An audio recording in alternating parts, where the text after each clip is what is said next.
Hey guys, today's topic is my transition from child to adult services and what it's been like, because as you know I turned 18 and I'm no longer eligible for child services. So this video is about adult services and how so far I have found adult services and the transition to and from. So I had to have a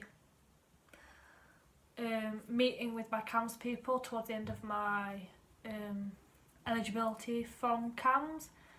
For those who don't know, CAMHS is the Child and Adolescent Mental Health Service that I was with for about 3 or 4 years. Or is it 4?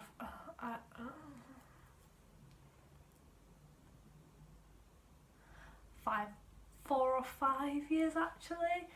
I was there and I turned 18 in April, so they had to talk to me about the possibility of moving on from CAMHS and what there was next. And I decided that I needed something a bit more intense than doing groups, so I went into adult services.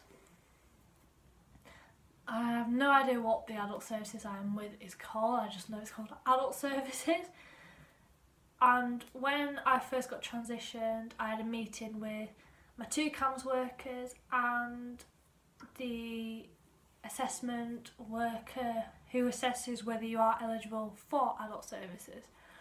In that session, my CAMHS worker would write notes just for his benefit and his records. She asked me a lot of questions. I told her what was wrong, what I needed help with, what I was dealing with, that sort of thing, the usual assessment questions. And from there, she then made the decision whether I was eligible or not, and I was. So here I am. They have, after adults, after that assessment period, you have, I think it's a 14-day wait period, which is actually quite a long wait. People think, oh, it's only 14 days. It is, when you're dealing with mental health issues, it is a really long wait. And I had that wait, and then I got a letter, and my letter told me who my care coordinator was. So I got that letter and I was like, woo, yay, I'm actually getting some help now, because this process took a number of months to actually get me into adults. Luckily for me, my CAMHS worker is very efficient and he got me into it far more quicker than most people would get transitioned. But it was still a very long drawn period. I then, a couple of weeks later, got another letter telling me that they had changed my worker from a female to a male, probably because of staff shortages, that sort of thing. So today, I actually went to my first meeting. In your first meeting with your care coordinator, because they are your care coordinator, that's what they're called, that's their job, you get asked a lot of questions. It's just like another assessment, what you need to help with. And I found that actually really useful. I talked about a lot of things that I necessarily couldn't talk about with my CAMHS worker because of my age and my uncomfortableness. It felt like I was actually getting treated like an adult, which was really nice. They're going to help with some of my